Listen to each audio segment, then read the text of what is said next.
The 417 Gamers is a group of board, tabletop, and card gamers in the 417 area code.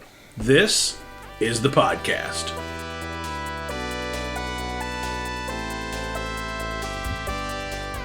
Welcome to the 417 Gamer Podcast, episode 23, Expansion Edition. In the 4, Andrea and I discuss 4 things we're looking forward to or have enjoyed in the 417 area.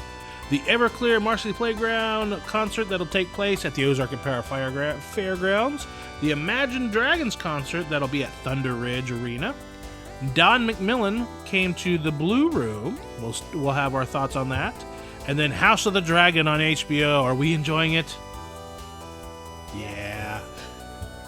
In the 1, we will review our board, Crokinole board from Brown Castle Games. And in the 7, I get to talk about my favorite games that start with the letter B. Let's get on with the show. Welcome to the 417 Gamers. My name is Rick. And I'm Andrea. In the 4, we like to discuss 4 things we're looking forward to and enjoying in the 417 area, especially in the expansion episode, which we're in. Ozark Empire Fairgrounds. I'm showing my age now. Usually the concerts come up and I'm like, They're older bands. Yeah. And now there's a band you want to go see. Yeah. And so do I. So, I think it's Thursday, the 20th. I think it's the 25th, if I'm not mistaken. The concert is Marcy Playground and Everclear. Yes. Everclear has some good songs, but I really caught on to Marcy Playground. Their self-titled album has a song that most people know, Sex and Candy. But I really think there's better songs on the album. St. Joe on the Bus. Where is their songography? Bloop, bloop.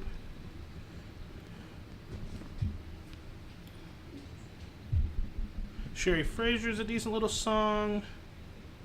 Man. So should we expect you to be singing along? No, Maybe. if I have this wine again, which is kind of keeping me a little spacey, possibly. Yeah.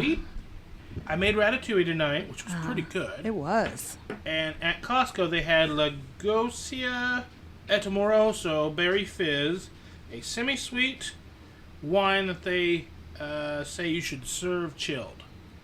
And I don't drink wine a lot, but it's hitting me harder than bourbon does. I can have a glass of bourbon and not feel it as much as I'm feeling the wine. Oh, it's good stuff. Yeah, let's go with that.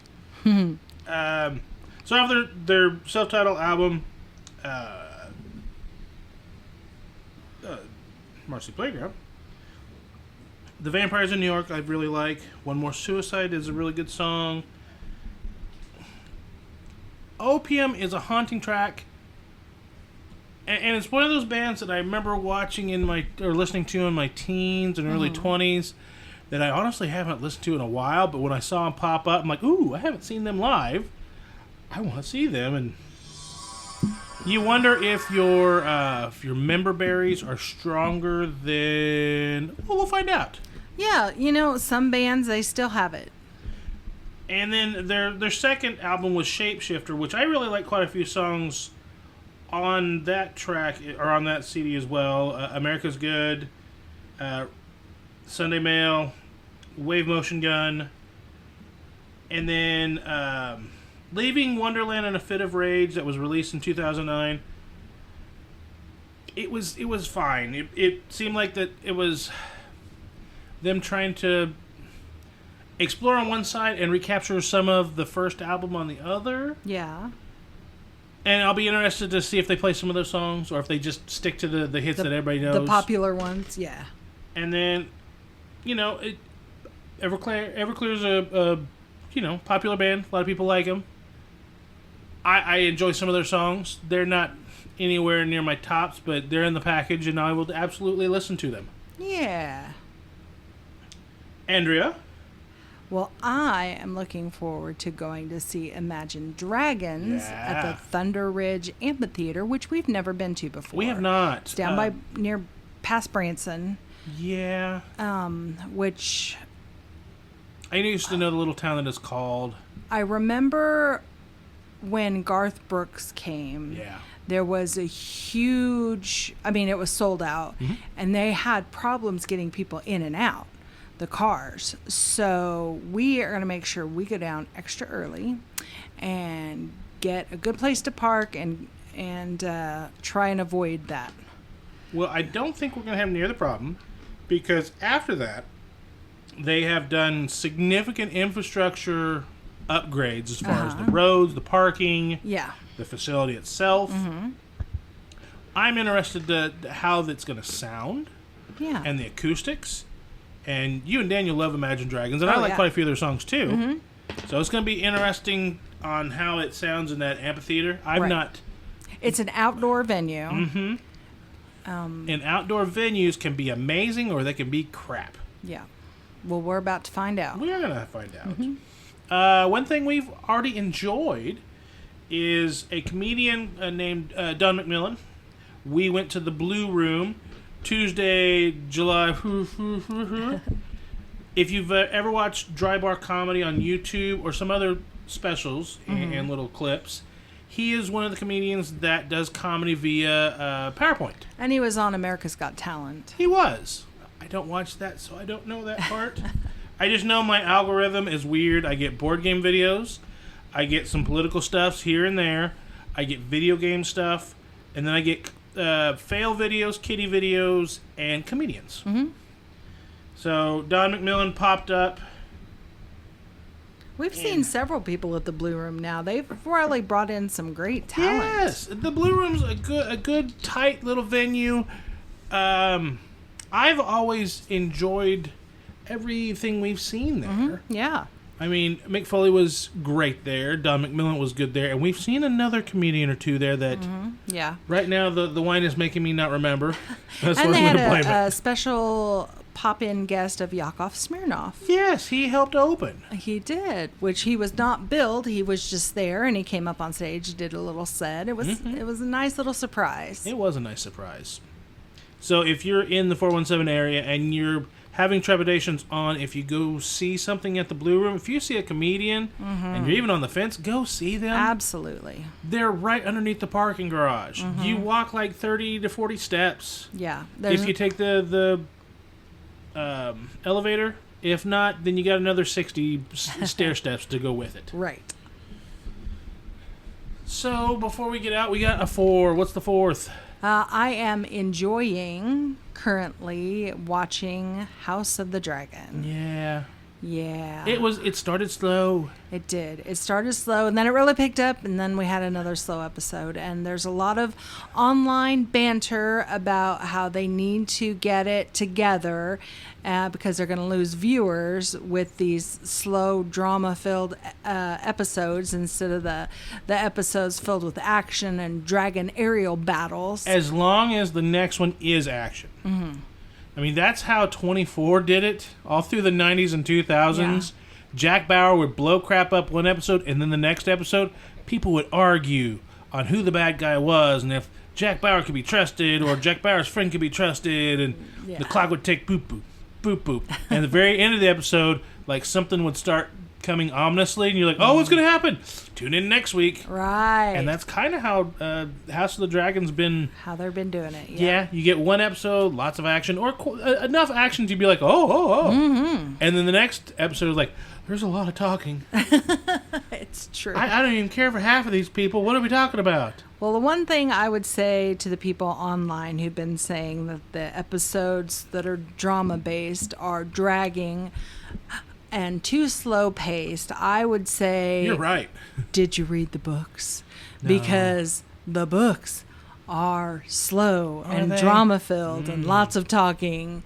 So they're just being true to the genre of the books. Because that's what happened when it got to Feast of Crows and what's 3 and 4?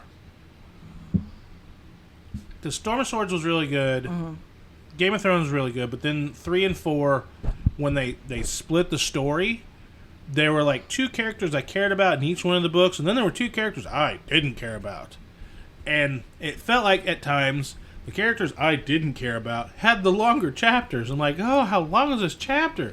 Yes, and that's kind of what I feel is happening to the people watching this show. Yeah. But I'm going to watch every single episode and enjoy it. Now, the other criticism I heard is they have, I think they're only signed on for 4, maybe 5 seasons. Mm-hmm. And what they've done so far hasn't even scratched the surface.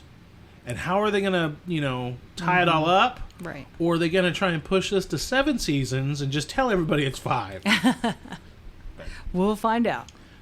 So I know that's not necessarily something we're watching TV here in the 417. Yeah, we are. That's 4 things that we are either looking forward to or enjoying in the 417 area. You want to go into the 1? Let's do it. What are we doing in the 1? The one thing. Yeah, we're reviewing something. The topic of the episode. We're reviewing Crokinole. The 1 in the 417Gamer podcast is our topic of the show, topic of the episode. We need to nail that down and give it a official name. But anyway, it's the 1. And in this one, we're going to review one of our bigger purchases of the year. Yeah. We got it at Geekway. We've already kind of thumped the drum a little bit. Andrea, what's the game? Crokinole. Crokinole is a dexterity game that was created in the 1800s in Canada. It kind of mimics curling to an extent. It's a wooden board that has 4 circles that are inscribed inside of one of each other. The very center circle has pegs lining it. On your turn, you have an arc that you can shoot from and a starting line. You must make initial contact. It has to be a flick, cannot be a push or a shove. When you flick it, if there's nobody else on the board, you must make it land. The goal is to land the very center to get 20 points. If you don't, you need to land inside the peg zone. From then on, if there's an opponent's piece on the board, you must make contact with an opponent's piece. And it does not have to necessarily be with the initial puck. Contact just needs to be made with your opponent's piece. Right. Which is not as easy as you would think. Yeah. And some of these people that you see playing Crokinole that are amazing, you're like, shut up. But then other ones, you're like, all right, I think I can play. Right. And the more you play and the more you want to play. Yeah. So there's multiple ways. You can either play to 100 or you can play tournament score. Whoever wins that game gets 2 points. If you tie, you each get a point. And if you don't win it, you get 0 points. That's the tournament scoring that we learned. Otherwise, if you hit it in the very center, it's an automatic 20. If at the end of the game you have it within the pegs, it's 15. The next ring is 10. The next ring after that is 5. And then everything else goes to the ditch. If you made an improper play, that puck goes to the ditch. If you hit it past everything and hit it into the ditch, it goes to the ditch. If you hit your own piece without hitting an opponent's piece, it and the hit piece it hit go to the ditch. Yep, it poisons other pieces. You can play this 2-player. You can play this 4-player in teams. And we have enough pucks where we can play 4-player, everybody for themselves. Yeah. There's a specialty board that you can play 3-player, but we don't have that, and I don't think we need that. And we are reviewing based off of our Brown Castle Games board. So we are... Crokinole is an expensive game. It is. If you want a nice board, there's Mr. Crokinole, there's Crokinole Canada, there's Tracy boards, there's Helsinki. Our board, let me see how much our board is on their website. We did not get a base level board. We didn't. We got the, I would say, top of the line. And what I mean is they're all functional. They all look the same. They all play the same, except the art on it. Right. A base board with a metal ring around the board for the ditch starts at about $175. They're really nice boards, which we opted for, are about $270. And we absolutely love the design on ours. Although when you go to their website, there's some gorgeous ones now. Yeah. That I'll be honest, I'm a little envious. Yeah. Ours is gorgeous, don't get me wrong, and I wouldn't give it back. But there's some amazing ones on their website right now. So we are reviewing our Brown Castle Games Crokinole board that we got at Geekway. We bought the case to go with it. We bought extra pucks. We bought the sand for whenever the finish starts to wear a little bit and we wanted the pucks to slide. Almost. We bought the Crokinole Imperium deck of cards to play an additional game where you every round you flip out a card and you get a power. We have not played that yet. We haven't had to. We've still been enjoying just the regular base game. And everybody we teach has been enjoying the regular game. Now, one thing we will say about... Actually, we'll get into components and all that stuff. So, whenever we review a game, we usually go 5 criteria. We go presentation. How does the game not only look on your shelf, how does it look on the game table, and how does it sell itself on a retail basis? How much do you turn your head and look at it and go, ooh, what's that? Then we go to components and rulebook. Next one we do is gameplay. Now, the fourth one is theme, but since we're doing a dexterity slash... its theme is dexterity. Yeah, there's no theme here, so we're not going to be doing theme, so we're only going to have 4. Okay. Which means the it factor, which would have been our 5th criteria, moves up to the 4 slot. Okay. So, we're going to have 20... Everything's graded a 1 to 5 scale. You can do any decimals or fractions or whatever you're feeling. If you're feeling a little coy or ornery and you want to make me do extra math, I just put it into an Excel sheet. It does math. So be it. So, presentation-wise, Andrea, what do you think of Crokinole? It is extremely eye-catching.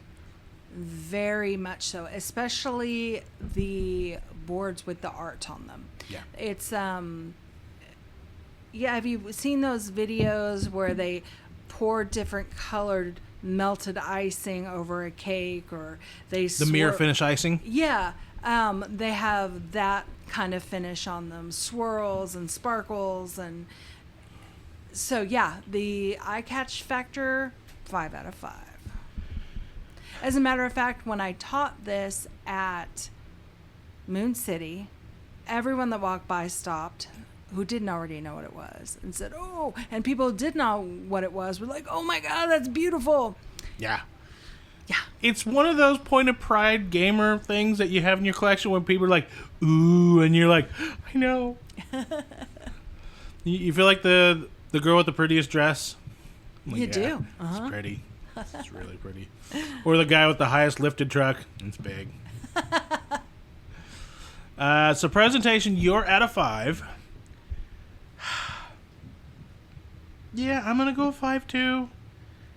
It's not only attention getting, it's conversation starting. It's people asking, how long are you going to be here? Can I have next? Can I have next? Yeah. And I understand that's indicative of the game and how quickly it can play, to a point. But we also have another dexterity game that I have a lot of money sunk into that will do the same thing. And I would put it up towards the 5 realm as well. Yeah. Components and rulebook. We're judging our board, Yes. 5. Because the components that we have are all top notch. We bought the top of the line everything. Even the case is a 5 out of 5. And the rule book, super simple, 1 page, double-sided, all you need to know. So this is where I'm going to give it a slight knock. Oh, why? Because a lot of Crokinole boards, when they countersink the 20 hole, they leave enough room for you to get the puck out of. What Brown Castle Games does is they have an acrylic piece that you put in the center. They countersink theirs down all the way to the back. And then they have an acrylic piece that you put in the center that will that's bubbled to where you can push down on the puck and get it out. Right. It's a nice fix. Should you I prefer knock it? Well, if you prefer the regular I style. kind of prefer the acrylic because Okay. the acrylic you can also personalize. Ours says Geekway to the West, but we've thought about sending it in and see if they'll do something else for us. So Yeah. that gives some customization. I've talked myself back up to a 5. Way to go. So, rulebook and presentation. Rulebook tells you exactly how to play. Super simple. Hardly any questions whatsoever. And there's usually somebody that's played Crokinole a time or two that's like, oh, you're doing that wrong. You're like, this says this. I'm like, no, it actually says this and then this. And you're like, oh, read the rule book how it's written, not in, don't skim it. Gameplay. I love it so much. Listen, when we play board games, I enjoy them. Some of them I really enjoy. Yeah. This one, hee hee. Oh, it's so much fun. It's fun me playing it. It's fun watching my opponent play it. It is fun watching someone else play it, even when you're not playing. This is one of my favorite games to stand off and teach. Stand off, teach people how to play 2-player, 4-player, and then correct where you need to, and then laugh and have fun with them. Now, as much money as this costs, this is the one where I'm going to knock it. Okay. Because I have Pitch Car. Pitch Car is my favorite dexterity game. Yeah.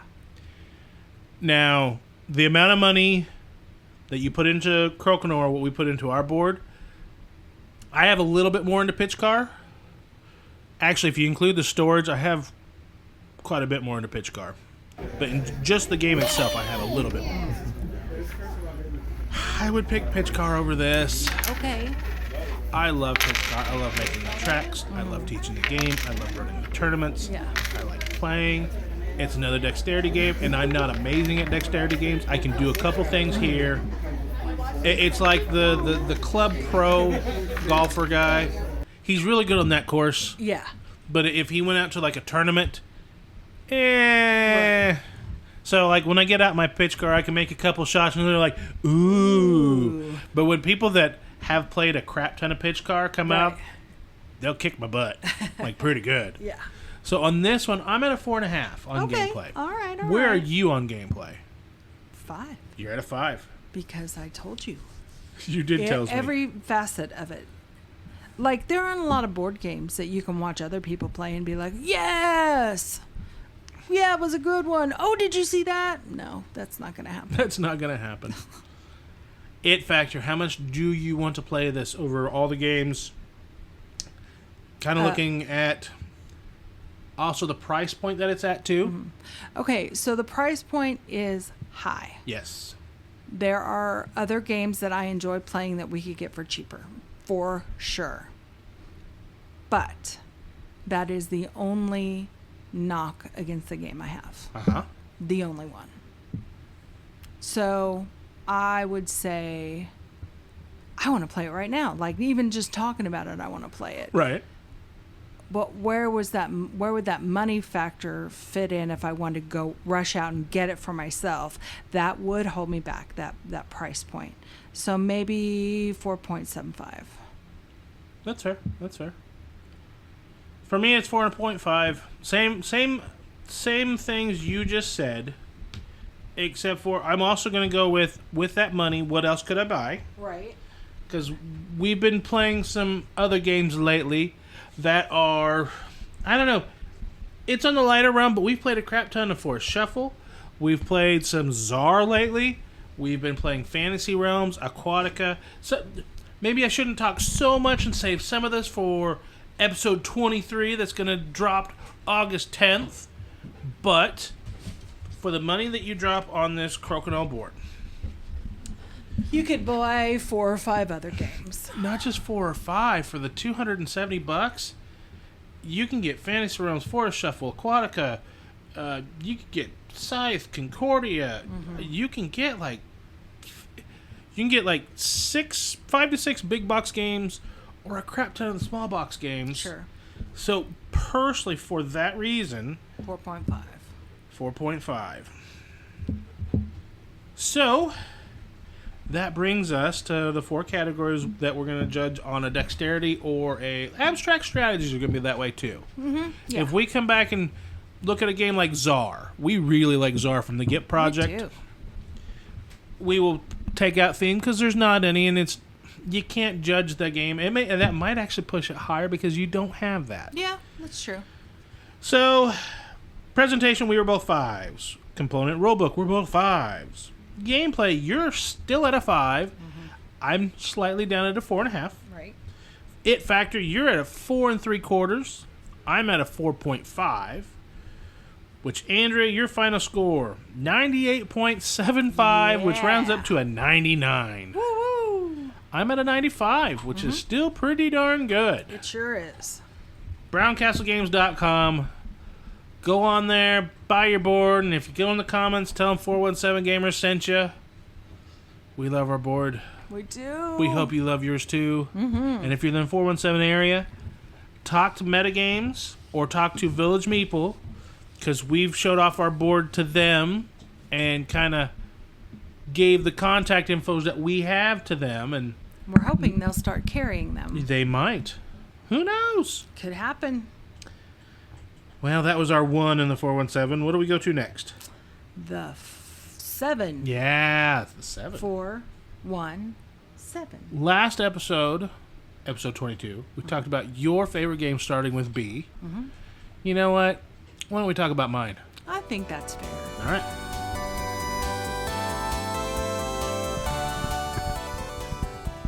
The 7 in the 417 Gamer podcast is 7 in a given category. Andrea, what were we talking about? B games. Yeah, in episode 22, we talked about Andrea's favorite B games. So for the expansion, we're going to talk about my favorite 7 B games. Not games about bees, though. Yeah, I don't think I have any. I should have tried to fit one in since the last time you made that joke and just... But no, I got no B games, just games that start with the letter B. Number 7 is Blueprints. Blueprints is a smaller box game published by Z-Man Games, designed by Yves Tourigny.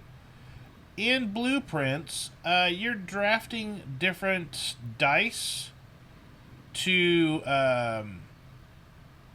build different structures.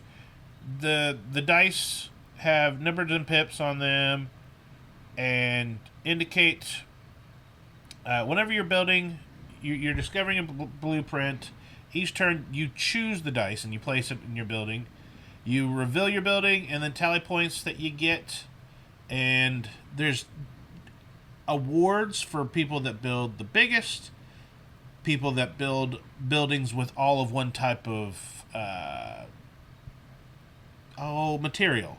Like clear dice is glass, black dice is like concrete, green dice is natural, orange I think is biodegradable or like environmentally friendly games.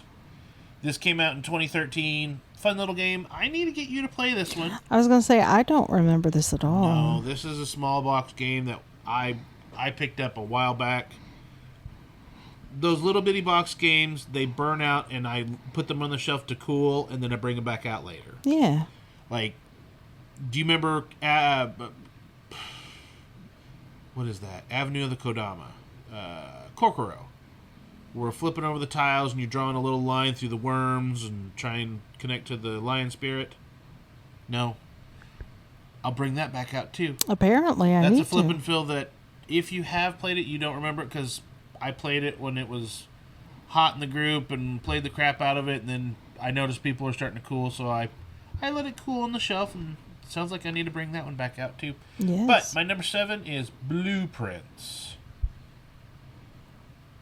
What number? Number 6. Number 6 is Battlestar Galactica, the board game. This was published in 2008, designed by Corey Konecka, and published by Fantasy Flight Games. This is a semi-cooperative, hidden roles, trader, hand management game. So you have somebody that is not guaranteed to be a Cylon at the start, but there's pretty good chance that somebody's a Cylon when you start the game. Because why else would it be called Battlestar Galactica? Right. I had no notice. I don't know anything about the show. I've watched maybe 2 or 3 episodes because of the game. Mm-hmm. But people in the group are like, oh, you got to play this game. It's amazing. And it's really good, especially if you have somebody that's pretty good at teaching and can run the game along. Yeah. there's a few games that you need somebody that kind of pushes the boulder along. Otherwise, people hem and haw too long. Mm-hmm. So each round, you'll have a task that you need to do. And the task is basically you go to different parts of the ship to go find items to fix whatever's ailing the ship.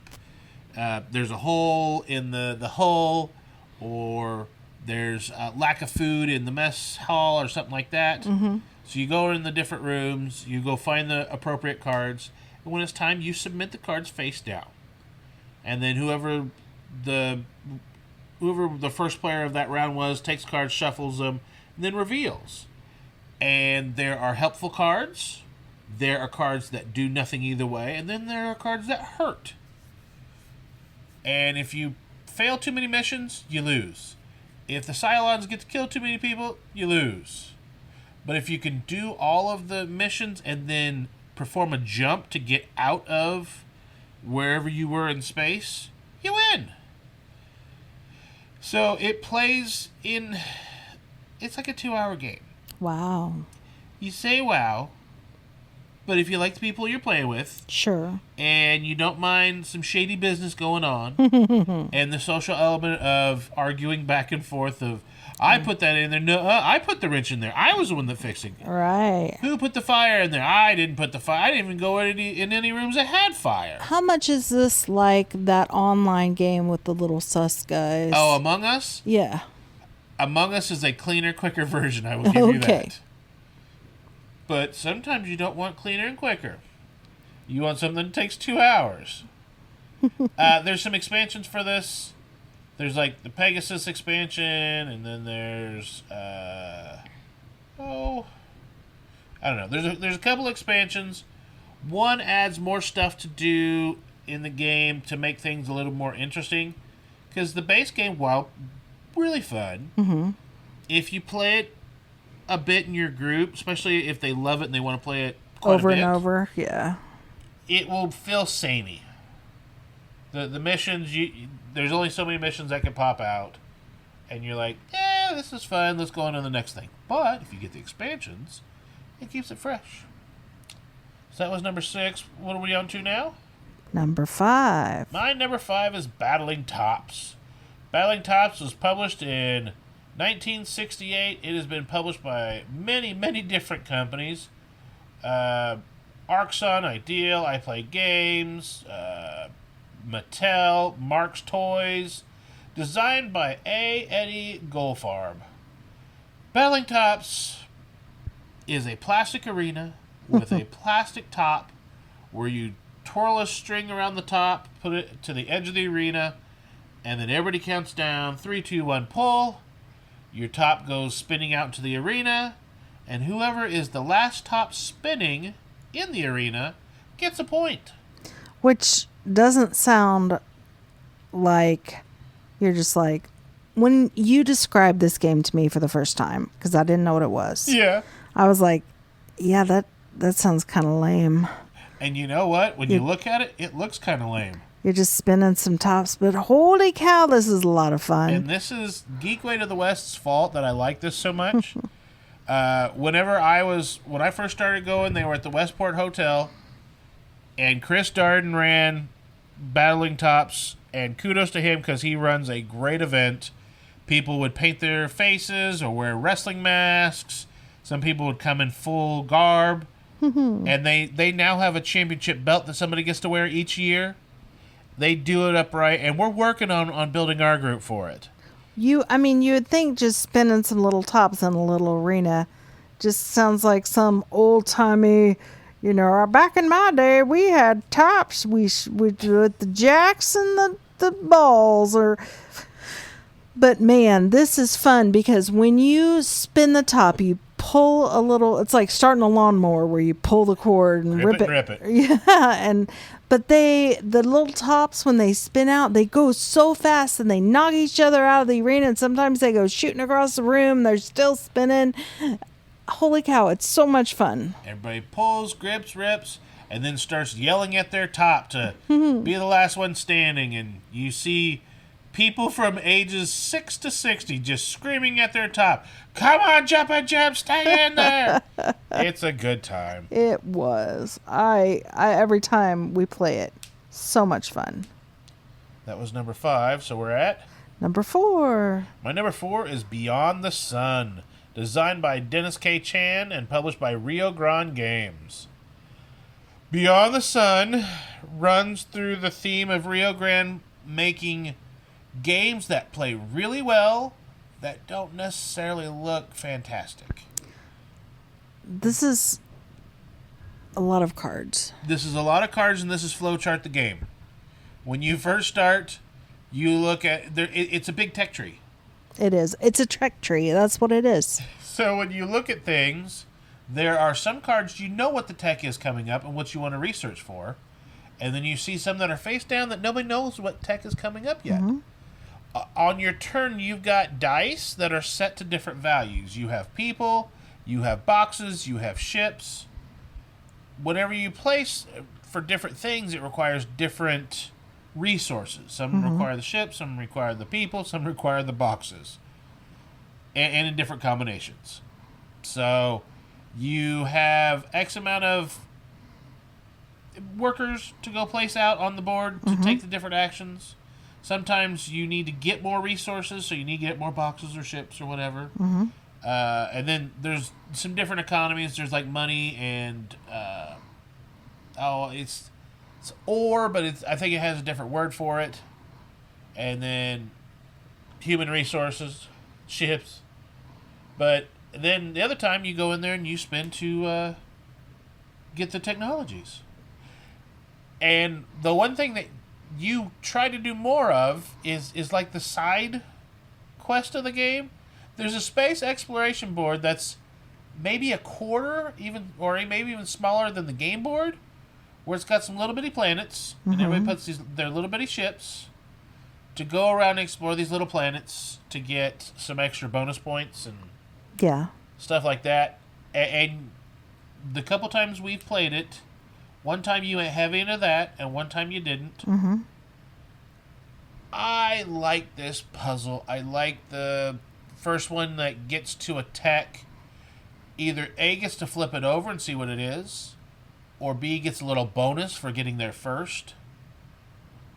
I like it.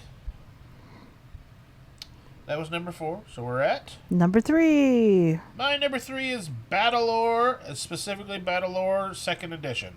This is designed by Richard Borg and Robert Kuba, published by Fantasy Flight Games. So Richard Borg did the Commands and Colors series in the system in general. Memoir 44 is built off that. You have Commands and Colors Agents, Commands and Colors Napoleonics. Battle Cry is the Civil War game set in the Commands and Colors. This is Battlelore. It's fantasy. So you have just a grass board that's got hexes, and you will be dealt some cards to build your side of the mission board. And your opponent will do the same. And then you'll put out some tiles of where your troops may be. You'll place your cards face down, and you also have some dummy cards to kind of, you can feint where you're going to put some guys on the board. Okay. And out of the box, you get guys versus demons. And if you get the expansion, you also get the undead. The sad part about this one is Fantasy Flight stopped developing for it before they got to the other races. Okay. So I think they were supposed to get to dwarves, and if you would have added dwarves with the devils or the demons and the humans and the undead, this would have went from 3 and probably would have been my number 1. This is also a game. Really? Wow. I really like it, but at this point in that system, we've got so much Memoir 44. If it was just 2 players and we had the time, I would rather play Battlelore. But my favorite way to play the system is playing a big multiplayer board of Overlord. And there is an Overlord version of Battlelore, but you have to teach everybody all of the rules of the Battlelore system along with the lore cards.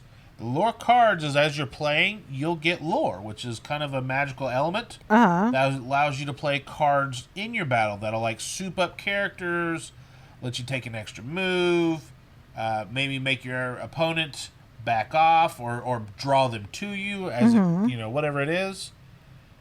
I like it in itself better, but we culled it from our collection because we have so many games. And I just couldn't get it to the table. And if I can't get it to the table, I wanted somebody else in the group to have it so they could. Yeah.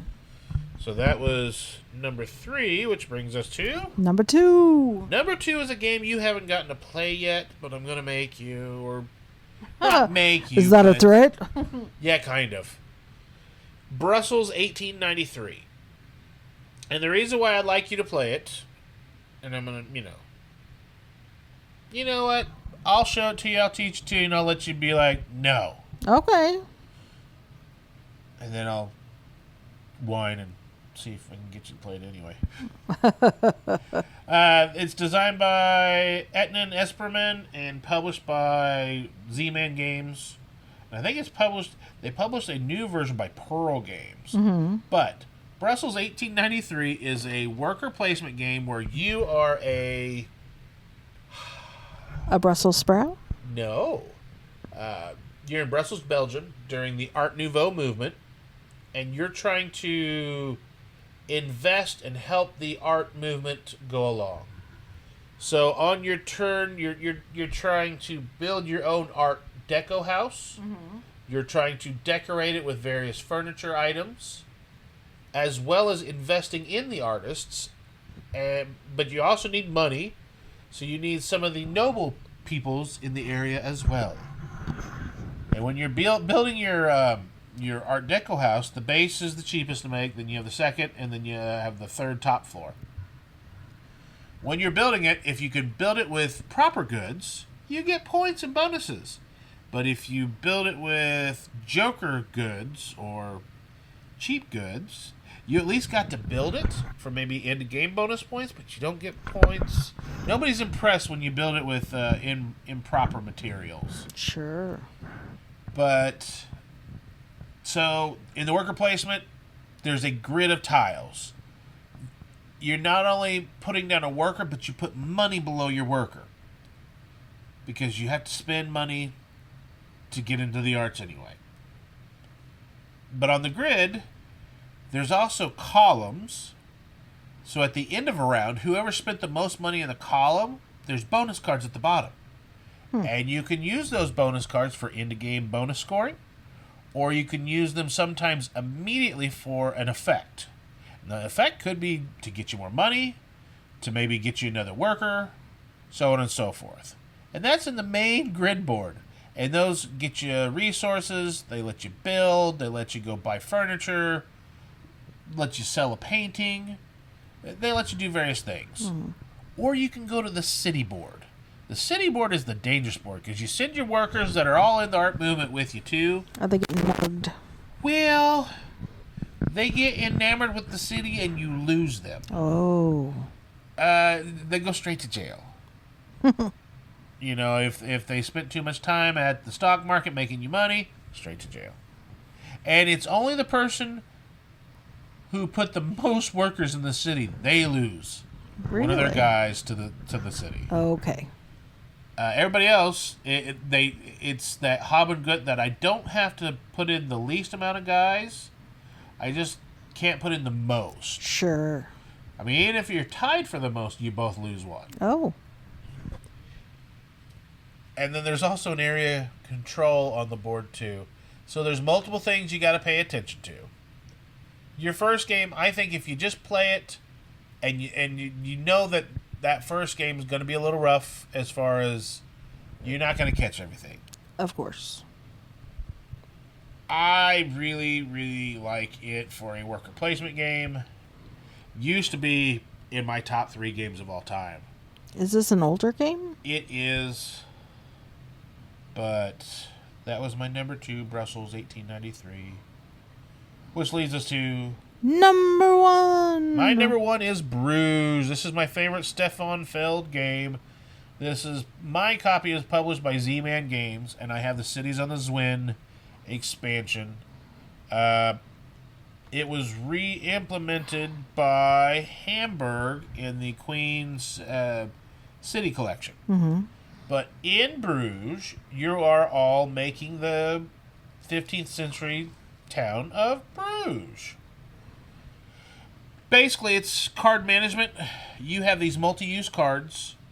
On your turn, you're going to play a card, and you're either going to use it to get workers, you're going to use it to build the canals, you're going to use it to get rid of threats, you're going to use it to build it as a house, or if you have a house, you're going to pay to curry favor of the card that there's a particular character, and you're going to put them in your house. All of it's worth points. You put a house down, points. You build a canal, points. You get rid of a threat, points. You get one of those people to go in your house, guess what? Points. Points! Stefan Feld, for the longest time, was known as the point salad guy. And that's where that game's name kind of comes from. Yeah. Because every time you were doing a thing, it was points. It was positive in nature. And a lot of people love his games. And I get it. I like quite a few Stefan Feld games as well. This is probably my favorite Feld, even to this day. And I need to play the new Hamburg version because a lot of people say don't sleep on it. And I don't want to sleep on it, but I still love my Bruges, and I'm not going to get rid of my Bruges. But absolutely my favorite game, starting with a B, Stefan Feld. And this came out in 2013. That is Bruges. Guys, thanks for listening. We will catch you next month, which is August, for episode 23. We had an idea for a topic, but I think I'm going to push that topic back to September because of scheduling with a friend we'd like to have on. August is still up in the air, so I will switch that around. But we will see you August 10th for episode 23 of the 417Gamer podcast. Until then, goodbye! Goodbye! The 417Gamer podcast is recorded and produced by Rick Bagwell and Andrea Smith. The music we use, Kind, Gentle, Beautiful Person, and Making Up for Lost Time, was created by Origami Replica. For links to our show notes and all the other stuff, go to our Facebook page at the Hobby Gaming Network. Also, if you're watching our stuff on YouTube, the 417Gamer page puts our podcast there. We usually have the show notes down there. You want to play games? Come on out to the 417 Gamers. Check us out on Facebook. We're in Southwest Missouri. We play all the games. But until we see you next time, keep gaming in the 417.